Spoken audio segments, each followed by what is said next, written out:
అందరూ బైబిల్ తీయండి. కొరింథీ సంఘానికి రాసిన మొదటి పత్రిక 7వ అధ్యాయం 29వ వచనం జాగ్రత్త గమనించండి.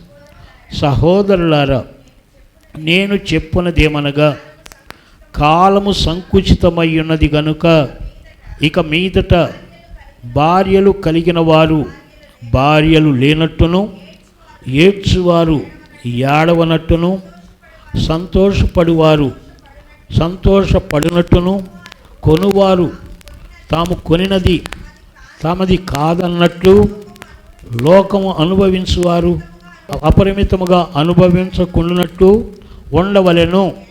ఏలైనగా ఈ లోకపు నటన గతించుచున్నది. ఈ లోకపు నటన, ఈ లోకమే నటనాలయం అంతా. ఈ రోజుల్లో మనం చూస్తున్న ఈ లోకం అంతా ఒక నాటికలాగా తయారైపోయింది. కాసేపు వేషాలు వేయటం, కాసేపు డ్యాన్సులు వేయటం, కాసేపు తాగటం, కాసేపు తందనాలు దొక్కటం, అంతలోని తన్నుకోటాలు, కొట్టుకోటాలు, జైలుకి వెళ్ళటాలు, పోలీస్ స్టేషన్ రిపోర్ట్లు. ఇది ఈ లోకం పద్ధతి మనం చూస్తున్నాంగా. ఇంకా చెప్పాలంటే తినటం, త్రాగటం అంతా అది. ఈ లోకం అలా అయిపోయింది. మనం చూస్తూనే ఉన్నాం ఇవన్నీ. ఇంకేం ఎవరైనా చెప్పాల్సిన పని లేదు, మన కళ్ళారా చూస్తూ ఉన్నాం. ఈ లోకం పరిస్థితి ఇలా అయిపోయింది, ఇలా ఉన్నది. గందరగోళపు లోకంలో మనం ఉన్నాం. మానభంగాలు ఎక్కువైపోయాయి, హత్యలు ఎక్కువైపోయాయి, కామకత్వం ఎక్కువైపోయింది. రాత్రులు క్లబ్బులు పబ్బుల్లో ఆడ మగ తేడా లేకుండా దిగంబరులుగా డ్యాన్సులు చేస్తున్నారు, త్రాగుతూ ఉన్నారు. ఇదంతా కనపడుతుంది. ఇంకేం ఎవరిని చెప్పాల్సిన పని లేదు. ఎంత పాడైపోయింది అంటే, సొదొమ పట్టణాన్ని దేవుడు చూసినప్పుడు సొదొమ పట్టణము ఎంత పాడైపోయిందో, ఈరోజు మనం బ్రతుకుతూ ఉన్న ఈ దినాల్లో కూడా ఈ లోకం అంత పాడైపోయింది. వాయి వరుసలు తప్పిపోయాయి, నిజాయితీ పోయింది, ఒకరికి ఒకరు సరైన పద్ధతులు లేవు, సమాధానం లేని పరిస్థితులు వచ్చాయి. కుటుంబాల్లో చూస్తూ ఉన్నాం, సంఘాల్లో చూస్తూ ఉన్నాం, సమాజాల్లో చూస్తూ ఉన్నాం, ప్రతి చోట మనం చూస్తూ ఉన్నాం. ఇది నగ్న సత్యం, మన కళ్ళాలో చూస్తూ ఉన్నాం కనుక. ఇలాంటి లోకంలో ప్రజెంట్ మనం ఉన్నాం ఇప్పుడు.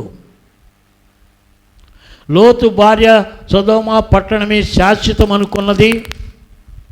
వెళ్తూ వెళ్తూ నిజంగా ఈ పట్టణం కాలిపోయిందని చూచింది. ఆ పట్టణం అప్పటికే ఏమైపోయింది? బూడిదైపోయింది. ఏమేమో ఉప్పు స్తంభం అయిపోయింది. అంతే ఈ లోకం నటనంతే, అదే పరిస్థితి సేమ్ అంతే. ఇప్పుడు జ్ఞాపకం చేసుకోవాలి మనం. దేవుడు చెప్పాడు, ఈ సొదొమ పట్టణం కాల్చివేస్తాను, బూడిది కాబోతుంది, వెళ్ళమన్నాడు. లోతు ఆమెను పట్టుకొని లాక్కొని వస్తున్న, బలవంతంగా వస్తుంది. ఎనికి తిరుగు చూడవద్దన్నాడు. లోతు ముందు పోతూ ఉన్నాడు. వస్తాలే పదం అన్నది. పోతూ పోతూ, నిజమేనా నా పిచ్చి భర్త పోతున్నాను, నాకు అక్కడ సొదొమ పట్టణ అధ్యక్ష పదవి బోధ్యమో, ఆ పదవి బోధ్యమో అంతమంది, అదంతా అక్కడే వదిలిపెట్టి వచ్చాను, అక్కడ అది ఉంది ఇక్కడ అది ఉందని. నిజమేనా? ఎనికి తిరిగి చూసింది. ఏమైపోయింది? అప్పటికి అది బూడిదైపోయింది, ఏమీ లేదు. సొదొమ పట్టణం కాలిపోయింది. సొదొమ పట్టణం అంటే ఎంత సౌభాగ్యమైన పట్టణం, వినోదాలకి విలాసాలకి నిలయమైన పట్టణం, ధనధాన్యాలతో తొలదూగుతున్న పట్టణం, అందమైన పట్టణం, పేరెన్నికెక్కిన పట్టణం. అసలు దాన్ని చూస్తేనే ఎవరు వదిలిపెట్టి రారు బయటికి. అలాంటి మహాపట్టణం, వినోదాలతో విలాసాలతో నిలయమైన పట్టణాన్ని నుండి ఏ మంచి అధికారంలో ఉండి బయటికి రావాలనుకొని భర్త పోర్స్తో వచ్చింది, కానీ జాగ్రత్త, ఎనికి తిరిగి చూసింది. ఇదిగో ఎవరో బలవంతం చేస్తే మందిరానికి వచ్చావా మంచిది, మనసు మార్చుకో. నీ భర్త బలవంతం చేస్తే మందిరానికి వచ్చావు, వాక్యం విని మనసు మార్చుకో, మారి మనసు పొందు. నీ భార్య బలవంతం చేస్తే మందిరానికి వచ్చావేమో, నీ దుర్గుణాలు వదిలిపెట్టు. రాబోతున్న భయంకరమైన దినాలను ఆలోచించు. నీ హృదయం దేవుని సమర్పించుకో. మూర్ఖత్వాన్ని వదిలిపెట్టు, మొండి వైఖరి వదిలిపెట్టు, పాపిష్టి ఆలోచన వదిలిపెట్టు. లేదు ఇక ఈ లోకం నాశనం కాబోతుంది. ఇది వాస్తవిక సత్యం. నేను చెప్పట్లేదు. పౌలు చేత దేవుడు వ్రాయించిన పత్రిక. ఒక మాట చెప్పాలి, కొరింథీ సంఘానికి ఎందుకు రాయించాడంటే, కొరింథీ పట్టణం కూడా సొదొమ పట్టణం కంటే కూడా విపరీతమైన అనేక ధనధాన్యాలతోటి సుఖభోగాలతోటి తొలదూగే పట్టణం కొరింథు. అలాంటి కొరింథీలో వాక్యాన్ని ప్రకటించడం ద్వారా కొందరు బయటికి వచ్చారు. అందుకని చెబుతున్నాడు, ఇవన్నీ సాదృశ్యంగా చెబుతున్నాడు. ఒక్కటే దేవుడికి ఒక మాట రాయించాడు. చూడండి, ఒక మాట మీరు గుర్తుపెట్టుకోవాలి. 31వ వచనం, ఈ లోకము అనుభవించువారు అమితముగా అనుభవించున్నట్లు. అంటే ఇప్పుడున్న సుఖభోగాలు గాక, ఇప్పుడున్న వినోదాలు గాక ఇంకా అనుభవిస్తాను, ఇంకా కొంతకాలం ఈ టెక్నాలజీ ఉంటుంది, ఇంకా కొంతకాలం అభివృద్ధి చెందిద్ది, ఇంకా కొంతకాలం ఈ భోగాలు అనుభవిస్తాను అని లోతు భార్య సొదొమ పట్టణం మీద మనసు పెట్టినట్టు మీరు మనసు పెట్టకండి. అది దేవుడు మనకు జ్ఞాపకం చేసేది. ఇర్మియా నీవు అసలు పెళ్ళే చేసుకోవద్దు, నువ్వు ఈ పట్టణం ఈ జాతి నాశనం చేయబోతున్న ఉగ్రత వస్తుంది. ఇర్మియా లోబడ్డాడు. యాస్కేలు ప్రమాదం రాబోతుంది, నీ భార్య నేనే పరలోకాన్ని నీకంటే ముందు తీసుకెళ్తానన్నాడు. కిక్రు మనలేదు, లోబడ్డాడు. ఇక్కడ లోతు భార్యకి కూడా దేవుడు చెప్పాడు, కానీ లోతు భార్య అయిష్టంగా వచ్చింది, రావాలని రాలేదు.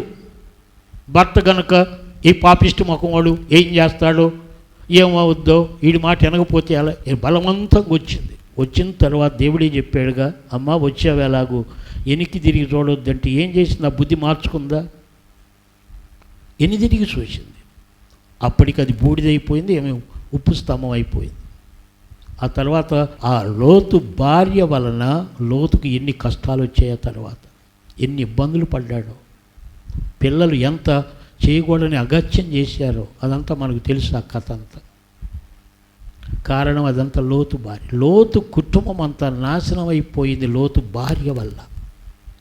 అందుకే నేను కన్నీటితో మనవి చేస్తున్నాను. అందుకే లోకంలో ఎప్పటి నుండి ఒక సామెత ఉంది, బైబిల్ కూడా అదే చెబుతుంది. ఏమిటంటే, పడగొట్టిన భార్యే లేపిన భార్య అన్నట్టు. ఇల్లు చెడగొట్టిన భార్యే కట్టినా కూడా భార్య. అంతా ఆమె మీద ఆధారపడ్డది. వేరే అనుకోకండి, మీకు పెద్ద బాధ్యత అమ్మా. అందుకే దేవుడు ఏమన్నాడు, గుణవతి అయిన భార్య దొరుకుటారు. ఇంకేమన్నాడు, జ్ఞానము గల స్త్రీ ఇల్లు కట్టుకుంటుంది. దేవుడు చెప్పిన మాట. స్త్రీలు మీరు మంచి జ్ఞానం, దైవ జ్ఞానం, వాక్య జ్ఞానం, పరిశుద్ధాత్మ జ్ఞానం మీరు కలిగి ఉంటే మీ ఇంటిని చక్కగా కట్టుకుంటారు, పరలోకానికి నడిపించుకుంటాడు. అదే మాట కింద ఏమన్నాడు, మూర్ఖురాలు తన చేతులతో తన ఇల్లు పడగొట్టుకుంటుంది. అందుకే పెద్దలు ఆ మాట చెప్పాడు, పడగొట్టేది స్త్రీయే, కట్టేది కూడా స్త్రీయే. అది ఊరకు కాదు, బైబిల్లో మాటే. స్త్రీ జ్ఞానవంతురాలైతే ఇల్లుని కట్టుకుంటుంది, ఇక్కడ కట్టింది పరలోకంలో కట్టుకుంటుంది. స్త్రీ మూర్ఖురాలైతే ఈ కుటుంబాన్ని ఇక్కడ చేతులు పాడు చేస్తుంది, నరకంలో నెట్టేసుకుంటుంది. మీ బాధ్యత గొప్పదమ్మా. అందుకే స్త్రీ పాత్ర దేవుడు హెచ్చించాడు, తగ్గించాల. సమాజం తగ్గించేదేమో కానీ, ఒకవేళ నీ భర్త నిన్ను నీచంగా చూడొచ్చేమో కానీ దేవుని దృష్టిలో అలా కాదు. మీరే బాగు చేయాలి, మీరే కట్టాలి. కానీ కొందరు స్త్రీలు మూర్ఖంగా ఉంటారు. వాళ్ళు చెడిపోయేది కాక కుటుంబాన్ని కూడా జడగొట్టుకుంటారు. ఆ మూర్ఖ వైఖరి వద్దు. ఒక మంచి సలహా ఉన్నప్పుడు దాన్ని పాటించండి, వాక్యాన్నన్నా పాటించండి. మూర్ఖత్వంగా ఉండొద్దు, మొండి వైఖరితో ఉండొద్దు, బండ హృదయంతో ఉండొద్దు. భర్త కొంచెం ముందు చూపుగా రాబోయే ప్రమాదాన్ని హెచ్చరించినప్పుడు ఈ తీరు, ఈ ప్రవర్తన మార్చుకోమంటే, నేను మార్చుకునేదే లేదు, నా తీరు ఇంతే అన్నావా, ఇదిగో లోతు భార్య పరిస్థితిలోనికి వెళ్ళిపోతావు. అది దేవుడు ఇక్కడ చెప్పేది. అలా ఉండొద్దు. అందుకే ఏదో చెబుతారుగా, సు అంటే రోకల పోటు తెలుసుకోవాలట. స్త్రీలు అంత మెలకువగా ఉండాలి, అంత సురుగ్గా ఉండాలి. అందుకే దేవుడు ఏమన్నా, హెబ్రీ స్త్రీలు సురుఖైన వారు. అందుకే వారు మగపిల్లలను దాచిపెట్టి పోషించగలిగారు.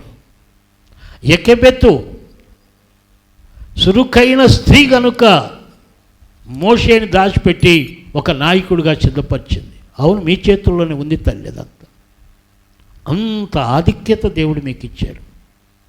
అందుకే కుటుంబాలు పాడైపోయినా మీరే, కట్టినా మీరే.